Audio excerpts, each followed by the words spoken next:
నమస్తే తీన్మార్ వార్తలకి స్వాగతం. ముందుగా హెడ్లైన్స్. కోతుల మెడకు కొత్త నింద, అడవి జంతువుల ఆట విడుపు, చందమామ లెక్క మారిన చంద్రబాబు, సీమాంధ్ర స్రవంతిలా కలిసిన బామ్మర్ది, మీడియా మీదికి Ramulamma rocket, countdown cut, satires on. Vemanna పద్యానికి కొత్త దరువు, సీమాంధ్ర మేధావుల నయా పలుకు, అన్నం బంద్ చేసిన అఖిల జగాల తల్లి పెనిమిటి ఆత్మకథ చెప్పిన విజయమ్మ, మార్కెట్లోకి కొత్త రకం రాఖీలు, మల్లన్న షాప్ లో రీటైల్ అమ్మకం. అఖిల జగాలకు అమ్మాయోలని జగన్ పార్టీ వాళ్ళని అడిగితే ముందుగాల విజయమ్మ పేరే చెప్తారు. ఆ తర్వాతనే ఇంకెవరన్న పేరుంటే చెప్తారు. ఎందుకంటే అమ్మ చేట్లనే అయ్యగారి ఆత్మ కూడా ఉంది. శంకర భగవానుడు ఈశాన్ని కంఠంలో ఎట్లా దాచుకున్నాడో పెద్దయిన ఆత్మస్పర్శను కూడా విజయమ్మ అట్లనే మనసులో దాచుకుంది. గుంటూరులో పెట్టిన గూడారంలా ఆపుకోలేక ఎల్లా గక్కింది. దూరం జరిగి చూడుండ్రి. వందనాలమ్మా అమ్మా, వందనాలమ్మా వందనాలమ్మా.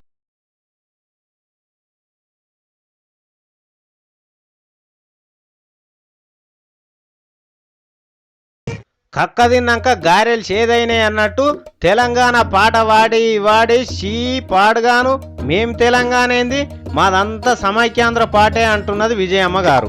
తెలంగాణ ప్రత్యేక రాష్ట్రం ఇస్తే మాకు ఎట్లాంటి అభ్యంతరం లేదు, ఇస్తే ఇయ్యండ్రు కానీ రెండు ప్రాంతాలకు న్యాయం చేయండ్రని పెద్దరాజు పెద్దమ్మ మాటలు మాట్లాడి ఇప్పుడు తెలంగాణ అట్లెట్లు ఇస్తారని గుంటూరులో బువ్వ తినకుండా కూర్చున్నది.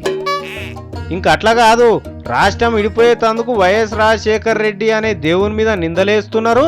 ఆయన గారు ఎన్నడూ రాష్ట్రాన్ని ఇడగొట్టాలన్న ఆలోచన చేయలేదని చెప్తున్నది. కారణం చంద్రబాబు గారే అని ఆయన భుజం మీద తుపాకీ పెట్టింది. మరి ఈరోజు చంద్రబాబు నాయుడు గారు చెప్తా ఉన్నారు 4 లక్షలు 5 లక్షలు కోట్లు ఇస్తే రాజధాని కట్టుకుంటామని చెప్పి. ఇటువంటి హైదరాబాద్ మరి మనం ఎక్కడ కట్టుకుంటాం? 4 లక్షలు 5 లక్షల కోట్లు కాదు, 1000 కోట్లు ఇచ్చినా కూడా అటువంటి హైదరాబాద్ను మనం నిర్మించుకోలేమని కూడా చెప్తా ఉన్నా. సరే తల్లి, సరే తమరు సెలవిచ్చిందే కరెక్ట్ అనుకుందాం. మరి అప్పుడు 41 మంది ఎమ్మెల్యేలను ఢిల్లీకి పంపి జై తెలంగాణ అనిపించింది పెద్ద సారే కదమ్మా. మా పెనిమిడి చేయలేదని మీరు చెప్తున్న మాటలు నిజమే అయితే అప్పటి నుంచే పెద్ద ఆయన తెలంగాణ జనాలను మోసం చేసినట్టే కదా. మీ పార్టీలో అసలు కథ ఏమనుకుంటున్నారో ఎరికేనా జనం? ఇక తెలంగాణలో పార్టీ ఎట్లయినా ఖాళీ కాబట్టి సీమాంధ్ర జపం చేస్తున్నారని అనుకుంటున్నారు. ఒకవేళ మీరు చేసే దీక్షకు ఢిల్లీ దిగొచ్చి మేం తెలంగాణ ఇస్తలేము, సమైక్యాంధ్రమే ఉంచాలనుకుంటున్నామని చెప్పిండ్రే అనుకో, అందరికంటే ఎక్కువ నవ్వులపాలయ్యేది మన జగనన్న పార్టీ అంటున్నారు.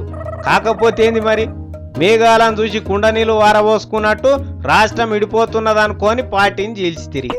పుట్టుకున్న అట్లా కూడా కాకపోయానంటే మస్తు మజా వస్తుంది చూడు. విజయమ్మ దీక్షకి ఏమైనా అర్థం పర్థం ఉన్నదా అంటున్నారు కొంతమంది. ఉంటే ఇప్పుడు చేస్తున్న దీక్ష ఎందుకోసం? సమైక్యాంధ్ర కావాలని. అమ్మగారి కోరికను మన్నించి అట్లనే చేసిండ్రు అనుకో, మరి తెలంగాణలో ఖాళీ అయిన పార్టీ సంగతి ఏంది? ఉత్త సీమాంధ్రాల సీట్లు గెలిస్తే సరిపోతుందా? తెలంగాణలో కూడా గెలవాలి కదా. కానీ అమ్మగారి దీక్ష సమైక్యం కాదు, సరైన సీటు కోసమే అని అర్థమవుతుందట కొంతమందికి. ముఖ్యమంత్రి కాకుండా రాజం పట్టుకొచ్చుడైతే అయ్యే పని కాదు. కానీ ఇన్ని రోజులు కష్టపడి అధికారంలోకి రాకపోతే లాభం లేదు. మరి ఇటువంటి అప్పుడు తెలంగాణ రాష్ట్రం ఏర్పడకపోతే విజయమ్మ గారి అకుంఠిత దీక్షకు భంగం కలగదా? అందుకే జై విజయమ్మ అంటున్నారు తెలంగాణలో కొంతమంది కూడా. వందనాలమ్మా అమ్మా, వందనాలమ్మా.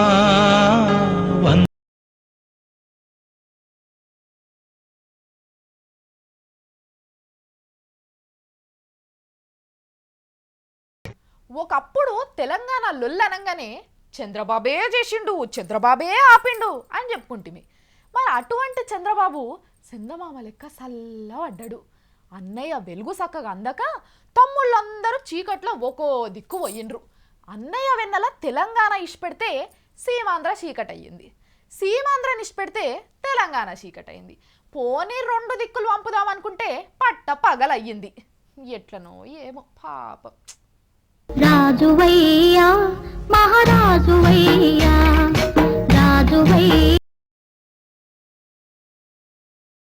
తెలంగాణ సీమాంధ్ర ఉద్యమాల్లో నిండా మునిగింది మన చంద్రబాబు సారే. తెలంగాణ మీద ఇచ్చిన మాట కట్టుబడి ఉండి సీమాంధ్రలో పార్టీని పణంగా పెట్టి ఇటు తెలంగాణ జనంతోని జై కొట్టించుకోలేక అటు సీమాంధ్ర జనంతోని స్నేహం చేయకుండా అయింది. ఇప్పుడున్న లీడర్లలో అంతో ఇంతో నీతి నిజాయితీ మిగిలింది ఒక చంద్రబాబు సార్లోనే అని కొంతమంది జనం అంటున్నారు. జగన్ పార్టీ లాగానో కాంగ్రెస్ వాళ్ళలాగానో 2-3 నాలుకలు ఉన్నట్టు మాట్లాడలేదు. లేక ఇచ్చాను దానికి కట్టుబడి ఉన్నాను అని ఇప్పటి వరకు చెప్పుకుంటూ వచ్చింది ఇదే మాట. 2009లో మాట మార్చాడని నిందల మీద నిందలు మోసిన చంద్రబాబు సారు ఇప్పుడు నిజాయితీగా ఉండి కూడా పార్టీకి పానం పోయిపోతున్నారు. హైదరాబాద్లో అంతో ఇంతో ఎంతో కొంత అభివృద్ధి చేసింది మాత్రం నిజాం పరిపాలన తర్వాత చంద్రబాబు సారే అంటున్నారు.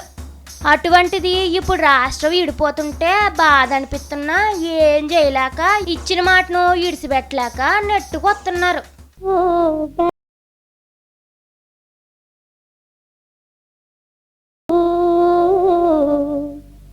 ఆయనతో పాటు ఉన్నోళ్ళు ఎంత మొత్తుకున్నా జనాన్ని మోసం చేయొద్దని చెప్పుకుంటా వచ్చారు. అంతెందుకు 9 సంవత్సరాలు ప్రతిపక్షాన్ని విజయపక్షంలో నడిపారు. అదే కాంగ్రెస్ పార్టీ వాళ్ళు అధికారంలో ఉండి అల్లకొల్లోలం చేశారంట. రాష్ట్రం ఇడిపోతుంటే అధికారంలో ఉన్న ముఖ్యమంత్రి సారు 4 పెద్ద మనుషులను పిలిచి ఎట్టా చేద్దాం, 2 కొడుకులు ఇడిపోతానంటున్నారు, ఎవరికి నష్టం కలగకుండా ఎట్టా చేద్దాం అని అడగాలి. ఇది ఇప్పుడు మన కిరణ్ కుమార్ రెడ్డి సార్ చేయాల్సిన పని. కానీ కిరణాలేమో కొత్త కొత్త కొట్లాటలు తీస్తుంటే ప్రతిపక్షంలో ఉన్న చంద్రబాబు సారేమో రాష్ట్రంలో శాంతి కోసం తపన చేస్తున్నారు. అయినా చంద్రబాబు సారు మీకు తెలుగు రాష్ట్రం మీద ఆరాటం ఉంటే ఉండొచ్చు, కానీ తెలంగాణ విషయంలో మాత్రం ఇచ్చిన మాట తప్పనందుకు మిమ్మల్ని జనం మెచ్చుకుంటున్నారు సారు. అటు సీమాంధ్రలో కూడా జగన్ పార్టీ వాళ్ళలాగా మాటలు మార్చకుండా ఉన్నందుకు అక్కడ జనం కూడా మిమ్మల్ని చూసి అయ్యో అంటున్నారు. అయినా మంచికి ఎప్పుడు సావు ఉండదు సారు, ఎప్పుడో ఒకప్పుడు అది బయటపడుతుంది అంటున్నారు పెద్దలు. రాజువయ్యా మహారాజువయ్యా.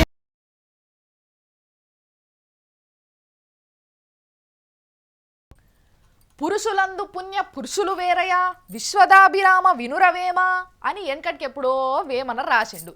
అయినా గనుక ఈ కాలంలో పుట్టినట్టయితే మాత్రం మనుషులందు సీమాంధ్ర లీడర్లు వేరయ్యా అని రాసేటోడేమో. ఆయన లేడు కాబట్టి ఈ పద్యం మనకు అందుబాటులో లేకుండా పోయింది. ఇంతకు సీమాంధ్ర లీడర్లు పురుషులందరికంటే ఎట్లా వేరైనరో తెలుసుకోవాలనుకుంటుర్రా? అయితే కళ్ళు తెరువుండ్రి.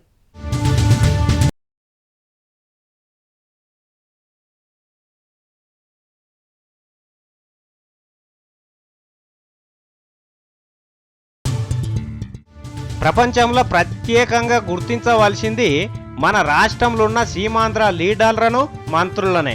తెలంగాణ జనంతోని సీమాంధ్ర జనంతోని వాళ్ళు చేస్తున్న పరాశకాలు 1 కాదు 2 కాదు, 60 ఏళ్ళ నుంచి ఇదే తమాషా చేస్తున్నారు.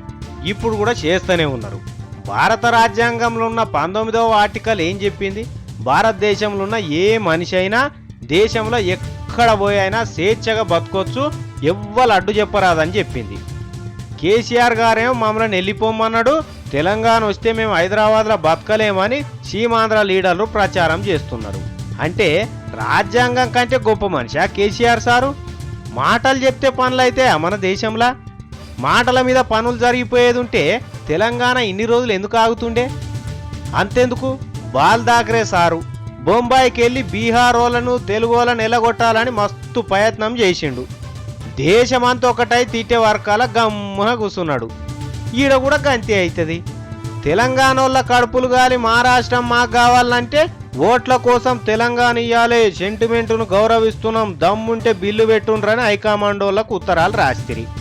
సరే, అందరు చెప్తున్నారు కదా మేమెందుకు కంటు కావాలని కాంగ్రెస్ వాళ్ళు తెలంగాణ ఇస్తున్నామని చెప్పిరి. వెంటనే మళ్ళా 4 ఏళ్ళు మడత పెట్టి మేము ఆగమవుతాం, తెలంగాణ రాష్ట్రం ఇస్తే అని లేని ఉద్యమాన్ని తయారు చేస్తిరి. ఏం ఆగమవుతుందో చెప్పమంటే ఆత్మగౌరవం తప్ప ఇంకేమైనా చెప్పేటట్టున్నదా? సీమాంధ్ర పొంటి ఉండే జనం మనసులో ఏమున్నదో ఏమో కానీ ఈ పైసలు కూడా పెట్టుకొని రాజకీయాలలో తిరుగుతున్న వాళ్ళు మాత్రం ఆస్తులు కాపాడుకునే తందుకే జనాన్ని రెచ్చగొడుతున్నారని అనుకుంటున్నారు. తెలంగాణ రాష్ట్రం ఏర్పాటైనాక హైదరాబాద్లు ఉండొద్దని ఇవ్వాలన్నారు మిమ్మల్ని. రాజ్యాంగం చెప్పిందా? తెలంగాణ ఉద్యోగాలన్నీ మీయేనాయ్, మీడియా సంస్థలు మీయేనాయ్, సినిమాలు మీయేనాయ్, ఆఖరికి రియల్ ఎస్టేట్ వ్యాపారాలు కూడా మీయేనాయ్. ఇవన్నీ ఇడిచిపెట్టి ఎవరు పోమంటున్నారు సారు? మీరు ఈడుంటేనే కదా మా సర్కారుకు జరాన్ని ట్యాక్సులు కూడా వచ్చేటి. అది పోని సీమాంధ్ర ఊర్ల పేరుతోని తెలంగాణ జిల్లాలలో ఎన్ని ఊర్లు లేవు?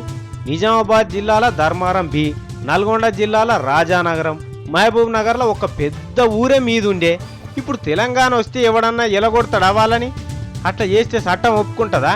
సీమాంధ్రలో ఉద్యోగం చేస్తున్న 2-3 తెలంగాణ వాళ్ళు ఉంటే వాళ్ళను పెండ తీసుకొని కొట్టుడు, బయటికి గుంజుకొచ్చుడు, తెలంగాణ బస్సులు రాకుండా చేస్తేందుకు అమాయక సీమాంధ్ర జనాలను ఉసిగొల్పిరి. ఇన్నేళ్ల తెలంగాణ ఉద్యమంలో సీమాంధ్ర ఉద్యోగులను ఎవరన్నా ఏమన్నా అన్నారా?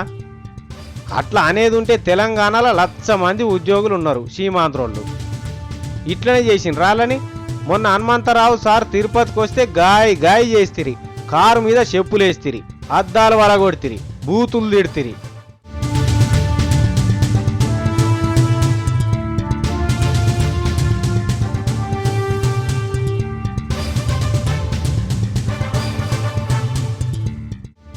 మీరు ఎంపీలు ఎమ్మెల్యేలుగా పనిచేస్తున్నది చట్టం పరిధిలో కాదా? మరి ఆ చట్టాలకు విలువ లేనట్టు మాట్లాడతారు ఎందుకు? సీమాంధ్రలో మీ హక్కులు కానీ తెలంగాణలో ఉన్న జనాని హక్కులు కావా? ఏం మాట్లాడతారు సార్? ఇంతకంటే లత్కోరేషం ఇంకొకటి ఉంటుందా? చట్టానే కాల రాస్తుంటిరి, ఇక మీరు జనాలకి ఏడ ఉపయోగపడతారు సార్? ఇట్లా దాడులు చేయాలంటే బాగుంటుందా? మీరు ఎన్నిసార్లు రాలేదు హైదరాబాద్కు? ఇట్లనే దాడులు చేసిన రాపుడు అంటున్నారు జనం. అమాయక ఆంధ్ర జనాలతోని ఉద్యమాన్ని తయారు చేసి మీ పబ్బం గడుపుకునే ప్రయత్నం చేయకుండ్రి సీమాంధ్ర మంత్రులారా. సీమాంధ్ర ఉద్యమానికి ఉన్న నీతి నిజాయితీని దెబ్బతీయకుండ్రి అంటున్నారు సామాన్య జనం. సీమాంధ్ర లీడర్లు చెప్తున్న ముచ్చట్లన్నిటికీ ఇగో ఈ గౌడ్ సాబే సమాధానం చెప్తాడు చూడుండ్రి. అన్న వేసుకోయే. తెలుగు వాళ్ళందరూ కూడా కలిసి ఉండాలనేది ఆ భగవంతుని కోరుకున్నాం. తెలుగు జాతి ఒక్కటని ఒగలబడి పోతున్నావు, ఒక్క తల్లి బిడ్డలము ఒప్పుకుంటాము నిజము. భాష ఒక్కటైతే నన్ను బాధ పెట్టాలనుందా? భాషా ప్రయుక్త రాష్ట్రంగా ఏర్పడినటువంటి తెలుగు రాష్ట్రం యాసలల్ల తేడలేదా, భాషలల్ల తేడలేదా? బంకు పోసుకునే కాండించి నీ ఇడ్లీ బండి అడ్డాజాగా నీవే నిలుపుకోవచ్చు. హైదరాబాద్ లో జరిగినటువంటి విగ్రహాల ధ్వంసాన్ని విశ్వనాథ శ్రీలంగ వినమ్రంగా మొక్కొచ్చు, కానీ దాశరథిని కాలోజిని దాచిపెడితే కుట్రగాదా?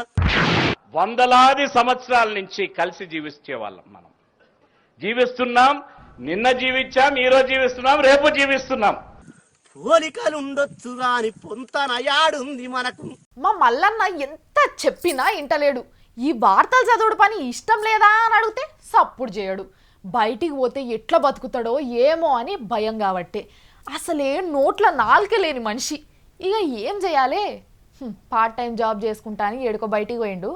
ఏం దందా చేస్తున్నాడో ఏమో చూద్దాం.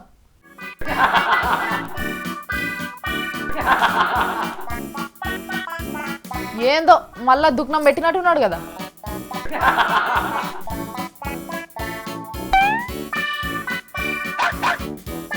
మల్లన్న రాములమ్మ, హ్యాపీ రక్షాబంధన్.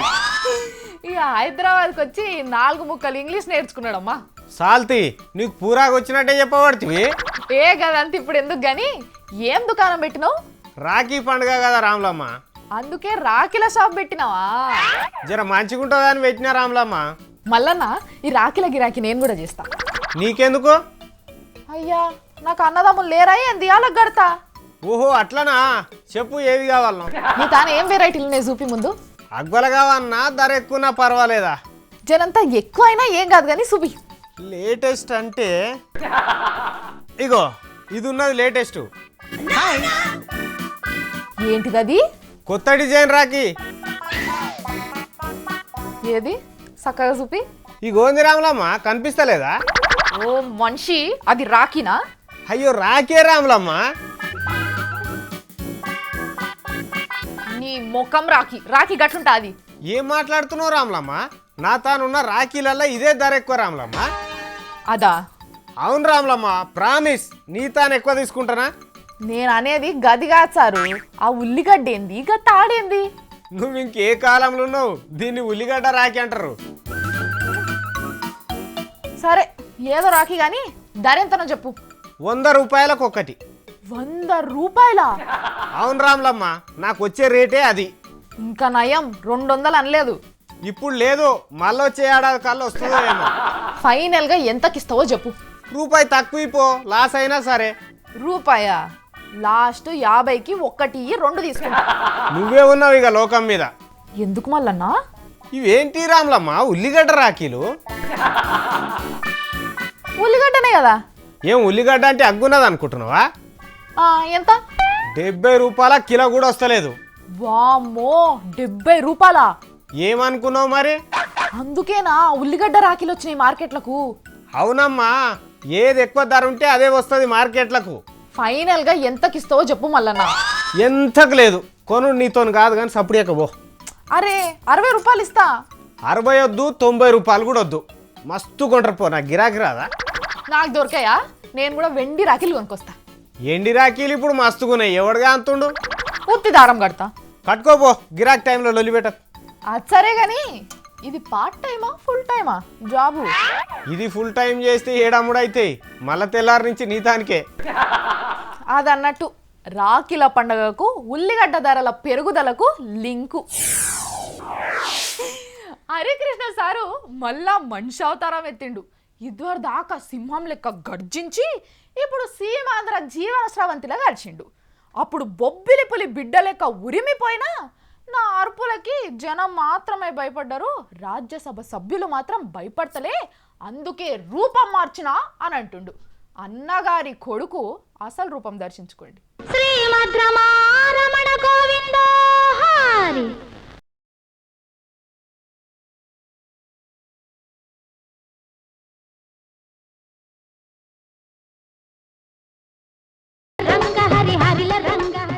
నందమూరి సింహం మళ్ళా గర్జించింది.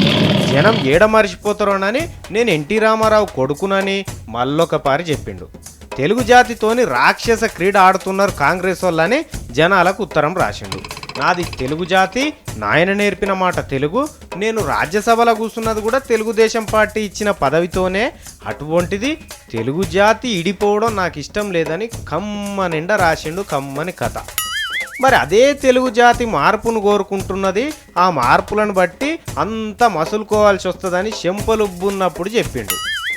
వ్యక్తిగత ప్రయోజనాల కోసం పార్టీని ఇడిచిపెట్టి కొంతమంది పోతున్నారని ఆయన 53 ఏళ్ళు ఉన్నప్పుడు చెప్పిండు. తెలుగు జాతి మనదని నా నరనరాన జీర్ణించకపోయింది, కానీ ఇప్పుడు కాలం మారింది, దానికి కట్టుబడి ఉండాలని పెట్టుకున్న కుంకుమ బొట్టు సాక్షిగా చెప్పిండు. అది మీరు కూడా వినుండ్రి. కాలం మారింది, కాలంతో పాటు మేము, ఎందుకంటే ఇవాళ నాకు 53 సంవత్సరాలు వచ్చింది. ఇప్పుడు నేను బతికిన విధానం నా పిల్లలు బతకాలని కోరుకోవట్లేదు. హైటెక్ యుగం, కాలం మారుతుంది, మార్పును ప్రజలు కోరుకున్నారు. ప్రజలతో పాటు మేము ఇప్పుడు ఈ పార్టీ స్థాపించింది అన్నగారు చెప్పింది తల్లా పెళ్ళాం సినిమాలో యాక్చువల్లీ తెలుగు జాతి మనది, నిండుకు వెలుగు జాతి మనదని పాట ఉంది. మరి ఆనాడు ఆ సినిమాలో నేను నటించడం జరిగింది. అన్నలోనూ అది జీర్ణించకపోయింది. కాకపోతే కాలంతో పాటు మనం వెళ్ళాలి కదా, కాలంతో పాటు మనం మార్పు రావాలి. చంద్రబాబు నాయుడు గారు తెలంగాణకు అనుకూలమని లేఖ ఇచ్చినప్పుడేమో బావ ఏది చెప్తే అదే, మారిన కాలంతో పాటే పార్టీ కూడా ఉండాలన్నావు. మరి ఇప్పుడేమంటున్నావు సార్? తెలుగు మాట్లాడే ప్రజల్ని విడగొట్టడానికి ఇంత రాజకీయం అవసరమా? ఇన్ని రాజకీయాలు చేయాలా? తెలుగు జాతికి మనది, రెండుగా చీలిన వెలుగు జాతి మనదని చెప్తామా? ఒక భాషకి ఇద్దరుగా చేయాల్సి వచ్చిన దౌర్భాగ్య పరిస్థితి వాళ్ళు కల్పించారంటే ఎంత దౌర్భాగ్యంగా ఒకసారి ఉందో మనం అందరం ఆలోచించుకోవాలి. ఇది సార్ లెక్క. కాలంతో పాటే మారాలే అంటే తెలుగు జనం అంతా ఏమో అనుకున్నారు, కానీ మార్పు అంటే ఇదన్నమాట. పదవి దొరికేదాకా ఒక మాట మాట్లాడాలి, దొరికినాక ఇంకొక మాట మాట్లాడాలి. అప్పుడేమో తెలుగు జాతి రెండుగా విడిపోవడానికి పార్టీ కార్యకర్తగా ఒప్పుకున్నా అంటివి, ఇప్పుడు నాన్నగారు ఆత్మ ఘోషిస్తుంది అంటివి. ఎట్లా సార్ ఇట్లయితే? మరి అదే తెలుగుదేశం పార్టీ తెలంగాణకు అనుకూలంగా ఉత్తరం రాసిన తర్వాతనే కదా తమరు రాజ్యసభ సీట్ల కూర్చున్నది. మరి అట్లెట్లా రాస్తారు ఉత్తరం అని? ఎందుకు రాజ్యసభ సభ్యత్వం వద్దనకపోతిరి? ఏదేమైనా మీరు సింహం సార్.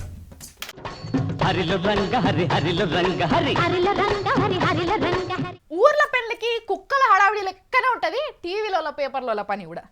ఏదన్నా ఒక చిన్న కార్యం కంట్ల పడితే చాలు జనానికి సోన వట్టనియరు. కానీ ఇదే ఒక్కసారి ఉల్టా అయితే ఎట్లుంటుంది? కుక్కల హడావిడి మధ్య మీడియా వాళ్ళ పెళ్లి లెక్క ఉంటుంది. అట్లనే అయ్యింది నెల్లూరు జిల్లాల. కట్నమియ్యమైనోడే పెళ్లి పిల్లగాని లెక్క తయారైండు. ఇప్పుడు కట్నాలు మీరు ఇయ్యండిగా. అనుకున్నదొక్కటి అయినది ఒక్కటి బోల్తా కొట్టిందిలే రాకెట్లు ఆకాశంలోకి పోయినాయి అంటే చాలు అందరూ నెల్లూరు జిల్లాలో ఉన్న శ్రీహరికోట దిక్కే చూస్తారు. దేశాల కన్ను మనోళ్ళు పంపే రాకెట్ల మీదనే ఉంటాయి. అట్లనే సోమవారం అమ్మటాలకు ఒక రాకెట్ ను మొగుల మీదికి ఉరకబెట్టేది ఉన్నదని ముందుగానే చెప్పిండ్రు. ఈ ముచ్చట తెలిసినాక ఇక టీవీలో లూకుంటారా? ఉమ్మాయ డక్కాయ అంతా శ్రీహరికోటలకు చేరుకుండ్రు. ఇక శురువైంది. ఇంకా జరసేపట్ల మొగుల మీదికి పోతుంది. పాయే అయిపాయే, కౌంట్ డౌన్ స్టార్ట్ అయింది. ఇది ఇంత బరువుంది, ఇన్ని కోట్ల ఖర్చు పెట్టిండ్రు, అంత రెడీ, నిప్పబెట్టుడు ఒక్కటే ఆల్చము అని లైవ్ లో చెప్పేటందుకు తయారైపోతారు. మన రాష్ట్రమోళ్లే కాదు, బయటి రాష్ట్రమోళ్ళు ఇంగ్లీషు, హిందీ, చైనా వాళ్ళు లైన్లు కట్టిండ్రు. వ్యాన్ల మీద ఉన్న ఛత్రీలు పైకి లేపిండ్రు. ఫోటోలు దించేటోళ్ళు తయారైండ్రు. ఇలేకరయ్యలు, ఇలేకరమ్మలు తలకాయ మీద ఉన్న జుట్టు మంచిగా దూకుండ్రు. ఎంటనే కౌంట్ డౌన్ ఆగిపోయింది. రాకెట్ కు జ్వరం వచ్చిందని ఆపేసిండ్రంట. అమ్మా. Launch of GSLV T5. Now we need to be with our team and we will announce the new date after this assessment is over. ఒకవేళ రాకెట్ కనుక మొగుల మీదకి పోతే మాత్రం ఓ బ్రేకింగ్ల మీద బ్రేకింగ్ లేసి మొగుల మీద జరిగిన తతంగం అంతా కూడా కళ్ళతో చూసినట్టే చెప్తుండే. రాకెట్ మీదికి పోతుంటే జరంగా వణికిందని ఒకలు, పక్కకు పోయి మళ్ళా చక్కగా అయిందని ఒకలు, నట్టు బోల్టు ఊసిపోయిందని ఒకలు, ఇట్లా ఎవ్వరు నోటికి ఏదొస్తే అదే చెప్తుండే. నయమైంది రాకెట్ ఈ రాత్రికి జనాన్ని రక్షించింది. ఆకాశం మీదకి పోవాల్సిన ప్రయోగం విలేకరుల మీదకి వచ్చింది అన్నట్టు. అప్పుడప్పుడు ఇట్లా అయితుంటేనే ఈ మీడియా వాళ్ళ హడావిడి తగ్గుతుంది అంటుండ్రు బతుకు మీద ఆసున్నోళ్ళు. పాపా, ఎవరన్నా గాయ చేస్తుంటే ముందుగాల తిట్టే తిట్టు కోతి మీద పెట్టి తిడతారు కదా. కోతి చేయని తప్పులకి మనుషులు అంటగట్టిన నింద ఇది. కోతి తప్ప మిగతా అన్ని జంతువులు కూడా కోతిలో ఉసురు పోసుకుంటున్నాయి. కోతులు అన్న అట్లా చేస్తాయో చేయవో కానీ కొన్ని జంతువులు మాత్రం కోతి కంటే ఎక్కువ చేసి కోతి జాతికి మచ్చ తీసుకొస్తున్నాయి. కోతులకే కానీ ఒక జేఏసీ ఉండుంటే ఇవాళ ప్రపంచ జీవుల మీద ఫైటింగ్ చేస్తుండే.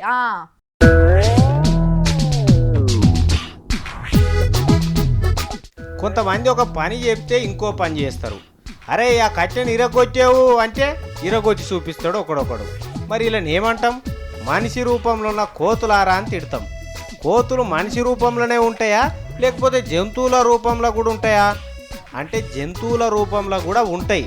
కావాలంటే ఇగో వీటిని చూడుండ్రి. ఇగో ఇది ఒక జూ పార్కులు ఉన్న గెరిల్లా ఉన్నదంటే నలుగురు వస్తుంటారు చూస్తందుకు. కానీ ఈ గెరిల్లా రూపంలో ఉన్న కోతి చూడుండ్రి ఏం చేస్తున్నదో. ఆగో మట్టిపేటలు తీసుకొని చూడొచ్చిన వాళ్ళని కొడుతున్నది. మళ్ళా ఎవరైనా చూస్తారేమో అని ఎట్లు ఉరుకుతున్నదో చూడుండ్రి.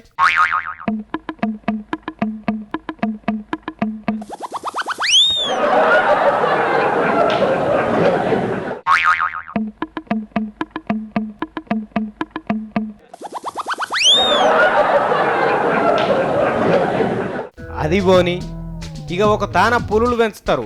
తమాషకు ఒక ఆయన నేను పులిని ముట్టుకుంటా అని పెంచటాయనతో అనగానే ఏం గర్వదు లోపలికి రా అన్నాడు. ఇక తెల్ల బట్టలు వేసుకొని లోపలికి రాగానే పులి ఏమనుకున్నదో ఏమో భయపెట్టిస్తా అని ఎంటబడ్డది. అమ్మో అనుకుంటా కంచె మీదకి ఎక్కి అవతల దుంకబోయిండు. వాడు పులి ఊకుంటదా ముంగడి కాళ్ళతో కింది గుంజనే గుంజింది. ఇట్లుంటది. ఇది పులి వేషంలో ఉన్న కోతి అన్నట్టు.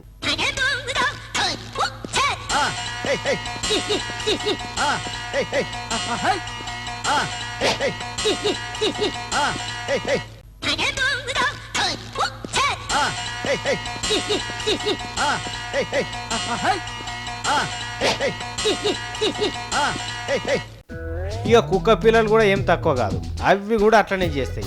ఒక బుడ్డ పోరడు గడ్డిలో కూర్చుంటే ఆయన మీద కొట్లాటకు పోయింది. ఇగో ఇదెంతున్నది, పోరనితో కొట్లాట చేయబోతున్నది చూడు. అరే అరే అరే పడగల పోరడు, నీ పరాశకం పాడుగాను. అయ్యో పడనే పడేసిందే నీ కుక్క. అన్ని కోతి శాస్త్రలే చూసినరా, ఇట్లుంటాయి జంతువుల రూపంలో ఉన్న కోతులు. మనుషులే కాదు, అన్ని రకాల జంతువులు కోతి చేష్టలు చేస్తున్నాయి ఈ నడమ.